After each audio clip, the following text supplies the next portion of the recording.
हम सब माध्यम मात्र हैं।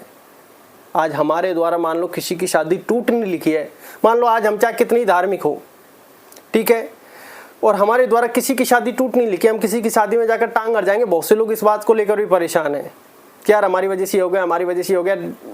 चलो उस समय हम मानव स्वभाव है, बुरा भी लगेगा अच्छा भी लगेगा, ठीक है, लेकिन इस मन में जितनी कम हो उतनी बात कीजिए, क्योंकि इससे बात आप करोगे नेगेटिव वाली, ये उथल पुथल मचा देगा आप ही की लाइफ में, किसी और की में नहीं, आप ही की लाइफ में। किसी हमारे द्वारा मान लो हम धार्मिक है, मान लो हम पूजा पाठ करते हैं और ये वो रोज और ये सब कुछ फॉर एग्जाम्पल, और हमारे द्वारा किसी की शादी टूटना लिखी है, तो आप क्या कहोगे, यार इतने अच्छे व्यक्ति थे ये, तो ये बताता था, ये इतनी पूजा पाठ और यही शादी तोड़वा रहा है। हमको वहां पर निमित्त माध्यम बनाया गया है भाई, हम ईश्वर के अंश है, हमारे द्वारा ही तो सारे काम अब होने हैं भाई। भगवान ने पहले ही महाभारत रच रखी थी, पहले ही उनको मार दिया। अर्जुन को तो सिर्फ तीर चलाना था कि इनका काम तो पहले से हुआ पड़ा है। तो ये बात आप ध्यान रखें, शादी जिससे होनी है तय समय पर होगी। आप चाहे नकारात्मक होइए चाहे सकारात्मक होइए, आप पे डिपेंड करता है। ये शायद हो सकता है ये भी अभी बहुत डीपली लाइफ के और बहुत सारे इंसिडेंटों को जोड़कर, या फिर कहें कि जैसे जैसे जीवन में आगे बढ़ते हैं सवाल पर भी सवाल खड़े हो जाते हैं कि क्या ऐसे है तो फिर ऐसे क्यों है, और ऐसे है तो आज ये सही है, कल हो सकता है दूसरा सवाल खड़ा हो जाएगी, यार ये नहीं ये वाला भी सही है।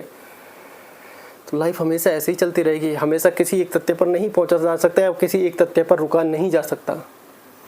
इसलिए लाइफ हमेशा आपकी आगे बढ़ती रहेगी। जितना स्वीकार करना आपको आ जाएगा, जितना आप प्रारब्ध को स्वीकार कर लोगे कि ठीक है मैं एक्सेप्ट करता हूँ, उतनी आपकी लाइफ चेंज होने लग जाएगी। कुछ एक जो हमारे एक व्यूअर भी है, सब्सक्राइबर भी है, उन्होंने भी एक बार कमेंट किया था कि यार समर्पण कर दिया सफलता नहीं मिली, उसका भी इसी में जवाब दे देता हूँ। देखिए, जब समर्पण आपने कर दिया तो आपको अब सफलता से लेना देना नहीं होना चाहिए। जब हम समर्पण करने के बाद भी सफलता के पीछे भाग रहे हैं तो फिर वो समर्पण किस बात का, समर्पण किस बात का? क्योंकि प्रकृति ने जहाँ आपकी योजना बना रखी है वो वहाँ पर आपको पहुँचा देगी। जहाँ पर आपका दाने पानी लिख रखा है वो आपको वहाँ पर पहुँचा देगी।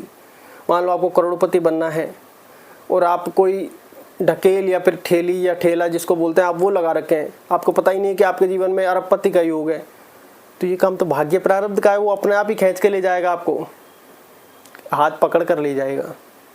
इससे आती है मानसिक शांति, क्योंकि हम परेशान हैं अपने दिमाग से, बाकी और परेशानी कहीं भी नहीं है। जितना स्वीकार कर लेंगे उतना हमारी लाइफ अच्छी होती जाएगी।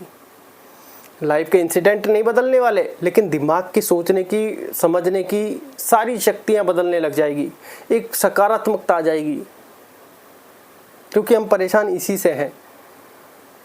लाइफ में आज भी जो चल रहा है, शादी हुई है नहीं हुई है, शादी होने के बाद खराब है अच्छी है, शादी नहीं हो रही है और खराब है अच्छी है, वो परिस्थिति तो परिस्थिति है। आपके रोने से कुछ नहीं बदलने वाला, आपके हंसने से कुछ नहीं बदलने वाला, लेकिन रोने से एक चीज बदल जाएगी, आपकी मानसिकता। ये आपको वो उपद्रव मचाएगा क्योंकि आपने इसको शक्ति प्रदान कर दी, और वो भी नकारात्मक। जब आप किसी रिश्ते के लिए जाएंगे उससे पहले ही नकारात्मक फीलिंग आएगी, नेगेटिव नकारात्मकता आएगी, नेगेटिव हो जाओगे आप। फिर वहाँ पर किसी ने टांग अड़ जाए तो उसके प्रति आप द्वेष ईर्ष्या क्रोध की भावनाओं से बढ़ जाओगे। कहीं ना कहीं अहंकार भी आने लग जाएगा, क्रोध इतना बढ़ जाएगा हद से ज़्यादा। फिर उसके बाद वो रिश्ता जैसे टूटेगा आपकी कमर टूटेगी, भला बुरा आपके मुंह से निकलने लगेगा।